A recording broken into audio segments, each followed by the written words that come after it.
Si Jericho Rosales, ang first choice mo talaga. Hindi, si TJ Trinidad yung nakatali na talaga dati pa. Oo, Tisoy. Kamukha niya si Quezon. Pero nag-back out si TJ kasi may trabaho na siya sa aviation at hindi niya pwedeng... ganun? Hindi niya pwedeng iwanan. Piloto. Hindi siya piloto, parang may minamanage siya na something. Mataas yung position niya doon.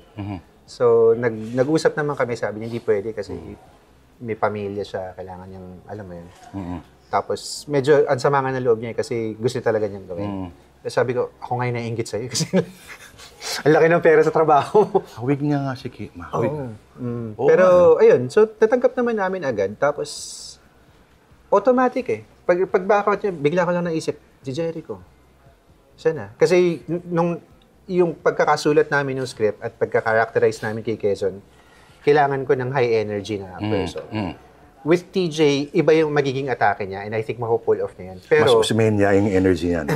Oo, pero I think kaya niya. Kasi napanood ko siya sa mga ibang pelikula na high energy din siya. So I think masusurprise tayong lahat sana kung si TJ. Pero nung wala na si TJ, si Eko agad yung lumitaw sa utak ko kasi yung energy ni Eko, yun na yun eh, nasa page ng script eh. May angas. May angas. Tsaka yung Performer, di ba? Risk taker siya eh.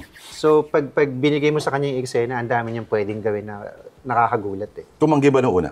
Hindi. Pag tinawagan ko siya, tapos sabi ko, gusto mo bang maging Manuel Quezon? Nag-yes agad siya. Sabi ko, teka, basahin mo muna yung script. Baka di mo gusto. Yun. Tapos, yun na, go na agad. May, tinabi niya yung mga ibang project niya. Ngayon ko lang naisip, yung punyeta na naging trademark ng General Luna, mas pasok kay Quezon yun eh. Palamara si Quezon. So, medyo matiga na kaming ma-R-rated R sa dahil kakamura yun. Napakita rin dito na si Quezon ay naging katipunero. Briefly.